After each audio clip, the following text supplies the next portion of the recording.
안녕하세요. 오늘은 우주로 간달마 제2편 불타는 행성을 읽어드리도록 하겠습니다.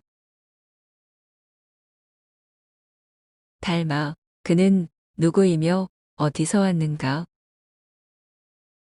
이 물음에 대한 해답을 찾기 위해서는 까마득한 과거로 시간을 거슬러 올라가야 한다. 대략 20억 년 정도 시계바늘을 되돌려보자. 장소는 우주의 중심에서 53억 광년 정도 벗어난 한 은하계로 옮겨진다. 그곳에는 생명이 살 수 있는 23개의 행성이 초공으로 연결되어 있는 송과 천단이 있고 그 가운데 송과 이 행성인 노양천이 있다. 이곳에서 달마의 파란만장한 이야기는 시작된다. 노양천이라는 이름에서 알 수 있듯이 이곳 행성이 의지하고 있는 태양은 나이를 90억 년이나 먹은 지극히 노쇠한 항성이다. 늙음하게 자식을 둔다고 이곳의 태양은 그 수명이 다 되어갈 무렵이 돼서야 생명이 사는 송과 이 행성을 슬하에 두게 된 것이다. 11억 년 전쯤에 이곳 은하는 다른 은하와 비스듬히 충돌하게 되었는데 그 여파로 인해 송과 이 행성의 공전 궤도가 바뀌어 태양과의 적당한 거리를 지니게 되었다. 여기에 소행성분의 물고가 바뀐 궤도 위로 터져 나오면서 시도 때도 없이 소행성들의 빗줄기를 쏟아냈고 이로 말미암아 생명의 태동에 필요한 온갖 영양분을 충족하게 되었다. 그리고 다시 5억 년이라는 세월이 흐르자 마침내 바닷속에서 생명이 꿈틀대며 발아하게 되었다. 그 이후 또다시 6억 년 정도가 지나자 생명의 꽃이라는 영장류가 출현하였고 이들은 어렵지 않게 인간으로 진화하여 문명을 일으키게 되었다. 상황이 이렇다 보니 이곳 행성은 우주 역사상 가장 빠른 진화의 케이스로 남아있게 된다. 대개의 경우 2, 30억 년은 좋게 지나야 인류가 출현하게 되니 말이다. 송과 이 행성의 자랑거리라면 밤하늘을 수놓는 12개의 달을 꼽을 수 있다. 대부분 소행성들을 붙잡음에 달아놓은 것인데 이 중 거대한 흑월만이 유일하게 송과의 행성에 바닷물을 밀고 당기며 인력을 행사하고 있다. 이곳 송과의 행성의 기술력을 보니 우주시대로 접어든 지 대략 50여 년이 흘러 과학 문명의 발달이 이제 막 가속화되는 무렵이다. 문명의 완성을 먼 발치로 남아 바라볼 수 있는 시기일진데 불안하게도 생명의 젖줄인 태양의 상태가 심상치가 않다. 홍염의 실타래를 정신 나간 여인네 머리 풀어놓은 듯 흩뿌리며 맹꽁이 배처럼 한껏 부풀린 것이 위태롭기만 하다. 그래서 그런지 행성이 전체적으로 뜨거운 열기에 후끈 달아올라 있는 것이다. 태양이 이렇게 커지기 시작한 지는 불과 100년도 채 안 된다. 태양은 수소를 동력원으로 사용하는데 오랜 세월 동안 소비를 하다 보니 이제 연료가 거의 바닥이 나게 된 소치이다. 수소가 바닥나면서 빈 공간들이 생기자 태양의 핵은 점점 더 수축하게 되고 증대된 압력에 의해 남아있는 수소들의 충돌과 융합이 증폭하게 되었다. 살기 위한 마지막 발악이라고나 할까. 여기서 점점 더 에너지를 주변으로 방출하게 되고 결과적으로 태양의 몸집이 급작스레 부풀어 오르게 된 것이다. 이대로 흘러가면 태양은 엄청난 크기의 적색 거성으로 팽창해 송과의 행성을 꿀꺽 집어삼킬 것이고 에너지를 모두 소비한 뒤에는 백색 외성으로 쭈그러들어 쓸쓸히 역사의 뒤안길로 사라질 것이다. 문제는 생존에 직접적 영향을 끼치는 평균 온도의 상승이다. 1년 전부터 25도를 웃돌기 시작하더니 적도를 중심으로 섭씨 60도까지 치솟는 곳도 나오게 됐다. 이렇게 되자 극지방에 위치한 빙하들은 경쟁이라도 하듯 녹기 시작했고, 심지어 해발 12,000km 높이의 영백산의 만년설마저도 주저없이 여기저기 계곡물을 쏟아냈다. 사방에서 흘러내리는 빙하 녹은 물들은 해수면을 무려 70m 이상이나 상승시켰고, 해안 도시들을 하나둘씩 집어삼키어 수장시키기에 이르렀다. 그렇다고 고지대에 형성된 도시들이라고 안심하기에는 이르다. 시시때때로 불어닥치는 기상이변과 고온현상으로 인해 전력이 부족해진 지 오래였고, 사회의 기반 시설들은 대부분 가동을 멈췄다. 뜨거운 열기는 공기의 밀도를 낮게 만들어 자동차의 출력을 떨어뜨렸고, 특히 비행기의 엔진을 멈추게 하여 세계 일가라는 말을 무색하게 만들었다. 이처럼 뜨거워진 대기는 에너지의 고갈과 함께 교통을 마비시켜 폐쇄된 사회를 불러왔고, 외부의 도움이 끊긴 상태에서 열사병과 기아로 죽어나가는 사람들이 속출하게 됐다. 이렇게 되자 좀 더 시원한 곳을 찾아 인구가 급격하게 몰리게 되었고, 이것은 잦은 폭동의 원인이 되었다. 특히 각 나라마다 식량을 확보하기 위해 열을 올리면서 전쟁까지 발발하기에 이르렀으니, 한마디로 전 세계가 아비규환이 돼버린 것이다. 그런데 문제는 여기서 그친 것이 아니다. 태양의 노쇠에 의한 기온 상승보다 더 큰 문제가 닥쳐온 것이니, 그것은 바로 태양풍이다. 태양은 불타는 가스로 이루어진 거대한 용광로이다. 태양의 표면에서는 플레어라고 부르는 루프 모양의 폭발이 시도 때도 없이 일어나고, 이것이 심하면 우주 공간으로 전자, 양성자, 헬륨 원자핵 등으로 구성된 대전 입자들을 쏟아낸다. 이것들이 송과의 행성을 뒤덮으면서 종종 자기 폭풍을 일으켜왔다.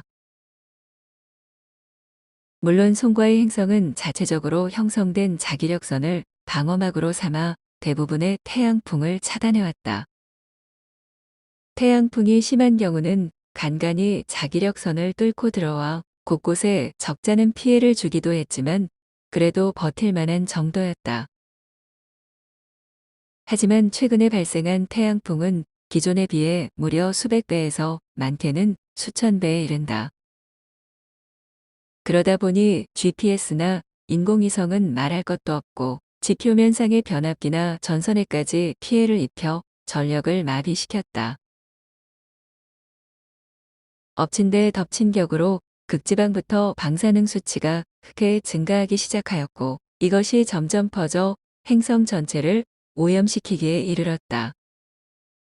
핵폭탄 수십만 개를 동시에 터뜨린 것과 맞먹는 대재앙이 엄습한 것이다. 이렇게 되니 송과의 행성의 인간들은 살아남기 위해 두더지처럼 땅속으로 파고들기 시작했다. 가동할 수 있는 기계들을 총동원하여 지하세계 건설로 눈을 돌린 것이다. 하지만 땅속으로 대피하기에는 너무 늦어버렸다. 이미 대부분의 사람들이 엄청난 열에 의해 통달고이가 되거나 방사선 피폭에 의해 산송장이 돼버렸기 때문이다. 식량 파동과 폭동, 전쟁 등으로 비참하게 죽어간 사람들까지 합치면 진멸지경이란 말이 꼭 들어맞았다. 불과 몇 년 사이에 송과의 행성은 싸늘하게 죽은 행성으로 뒤바뀐 것이다. 이러한 대참사가 있은즉 다시 20여 년이 흘렀다. 송과의 행성의 표면은 곳곳이 황량한 사막처럼 변해버렸고, 하늘이나 땅이나 꿈틀 때는 동물들의 몸짓은 종적을 감췄다. 이제는 지하 세계로 숨어들어간 인간들만이 생명의 명맥을 간신히 유지하고 있었다. 해발 12,000km의 영백산 그 한 자락에 위치한 지하 세계. 수십 킬로미터에 이르는 거대한 천연 동굴을 개조하여 피난처로 삼게 된 곳이다. 이곳에서 태어나고 자란 한 청년이 있다. 18년 동안 컴컴한 동굴 속 곳곳을 헤집고 다니며 이끼를 뜯거나 설치류를 잡아먹으면서 생존한 청년. 그의 이름은 달마이다. 물론 달마란 이름은 20억 년이 지난 뒤에야 갖게 될 터이고 당신은 공하라고 불렸다. 동굴 속에서 태어난 1세대 아기라는 뜻에서 지어진 이름이다. 달마는 부모를 일찍 여의고 할아버지의 손에 키워졌다. 할아버지로부터 여러 가지 학문을 배울 수 있었던 것은 불행 중 다행이었다. 물론 서적이나 노트가 없어서 그저 기동량하며 머릿속으로 그려보는 것이 전부였지만 말이다. 달마는 늘 실생활에 불필요한 얘기들을 들려주며 열변을 토하는 할아버지를 이해할 수 없었다. 마치 꿈속의 세상 얘기를 듣는 것처럼 아득했던 탓이다. 그런데 몇 해 전 유일하게 의지했던 할아버지마저 세상을 등지고 말았다. 달마는 이제 고아가 되었지만 이곳 동굴 곳곳에는 자신과 비슷한 처지의 사람들이 널려 있어 크게 낙담하지는 않았다. 달마. 그는 세상이란 것이 원래부터 아주 컴컴한 곳이라고 여겼다. 그도 그럴 것이 태어나서 아직까지 단 한 번도 밝은 세상을 본 적이 없기 때문이다. 달마는 몇 해 전 죽어가던 할아버지로부터 충격적인 얘기를 듣게 된다. 바로 빛의 세계에 대해서이다. 지옥문이라는 바윗돌을 뚫고 나가면 그런 세계가 있다고 하는데 마그마가 내뿜는 빛보다 무려 1000배 만배나 더 빛나는 세계라는 것이다. 달마는 귀가 번쩍 뜨였다. 빛으로 이루어진 신천지가 있다니. 달마는 그런 세계가 실제로 있을까 몹시 궁금해졌다. 얘야, 그 빛은 독으로 이루어져 있단다. 눈은 즐겁지만 내 몸은 오래 견디지를 못하고 오염되어 죽게 될 것이야. 달마는 임종을 맞이한 할아버지가 당신이 죽어서 가게 될 빛의 세계를 염두에 둔 것으로만 생각했다. 그래서 처음엔 솔깃했지만 이내 귓등으로 흘려버렸다. 그런데 몇 년이 지난 어느 날 달마는 빛에 대한 강렬한 호기심이 다시금 솟아났다. 설치류를 잡으려고 동굴 속을 거닐다가 귀가 번쩍 뜨이는 소리를 엿듣게 된 것이다. 두 노인네가 어둠을 뒤집어 쓰고 어느 한적한 동굴 입구에 걸터 앉아 한담을 나누고 있었는데 마침 달마도 다리를 쉬어가려던 참이라 먼발치에 앉아 숨을 골랐다. 노인들과의 거리는 꽤 되었지만 개미 소리도 들릴 만큼의 정적이 감도는 곳이 동굴이 아니던가. 노인들의 소곤대는 소리는 그대로 동굴 벽을 타고 달마의 귀로 흘러들어왔다. 그때는 빛의 소중함을 몰랐었지. 죽기 전에 단 한 번만이라도 다시 봤으면 좋으련만. 이 사람 주책 없는 소리 좀 작작하게. 자칫하다가 젊은이들 귓구멍에라도 들어가면 어쩌려고. 언제까지 숨기겠는가? 응당 무덤까지 가져가야지 아무렴. 어둠만 홀로 있으면 어둠이 아닌 법이지. 허나 그들이 빛을 알게 되면 이 어둠이 얼마나 지옥처럼 다가오겠는가. 노인들이 속삭이는 말을 엿듣게 된 달마는 솟아나는 호기심을 주체할 수 없었다. 빛이란 게 대관절 무엇이기에 저토록 갈망하고 또한 저토록 입단속을 하는가. 동굴 벽면을 따라 군데군데 걸려있는 횃불보다 더욱 밝은 것인가? 아니면 동굴 속 깊은 저변에 떠리를 틀고 있는 마그마란 것보다 선명하고 역동적인 것인가? 그런 빛을 똑똑히 볼 수만 있다면 그 자리에서 죽어도 여한이 없겠다는 생각이 울컥 치밀자 달마의 발걸음은 부지불식 중 금지된 구역으로 향했다. 어차피 이곳에 남아 있어봤자 영락없이 그날 있기나 뜯어서 죽이나 수어 먹고 살다 고꾸라질 팔자가 아니랴. 동굴 속을 흐르는 물줄기를 나침반 삼아 한참을 걷고 또 걷자 동굴의 폭이 점점 좁아졌다. 한 사람이 겨우 빠져나갈 정도까지 줄어들자 그 앞을 커다란 바위가 막고 나섰다. 달마는 양손으로 흙을 긁어 모으고는 그 가운데에 유황을 올려놓고 부싯돌을 맞부딪혔다. 불꽃이 튀며 유황으로 옮겨 붙자 시커먼 그 흐름이 몇 차례 솟더니 주변의 어둠이 음산하게 일렁이는 것이다. 이 바위가 지옥의 입구를 지키고 있다는 오감인가? 달마는 잠시 주변을 살피고는 미리 준비해온 날카로운 칼로 바위 틈새에 흙을 긁어내리기 시작했다. 가뜩이나 비좁은 공간인데 흙먼지가 사방으로 튀겨대자 숨쉬기도 거북했다. 더군다나 유황이 타며 발생한 유독가스가 그의 폐부를 강하게 찌르고 들어올 때면 정신마저 아득해 오는 것이다. 하지만 달마는 아랑곳하지 않고 좀 더 칼날이 잘 먹히는 쪽을 골라 한 곳만 집중적으로 파고 들어갔다. 그렇게 장장 한두 시간을 후벼파자 바위 옆으로 조그만 틈새가 조개처럼 벌어졌다. 그와 동시에 희미한 무언가가 틈새로 스며들어와 먼지에 맺히며 출렁이는 것이다. 묽은 안개가 자욱이 퍼진 것 같은 미명이 다소곳이 깔렸다. 어둠을 뽀얗게 비추는 희끄무레한 그 무엇. 그것이 얼마나 황홀했던지 달마는 쪼그려 앉은 채로 넋을 잃었다. 이런 것을 일러 빛이라 하는 것인가?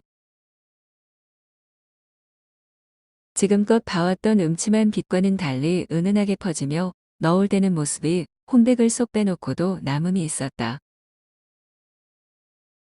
얼마의 시간이 지났을까?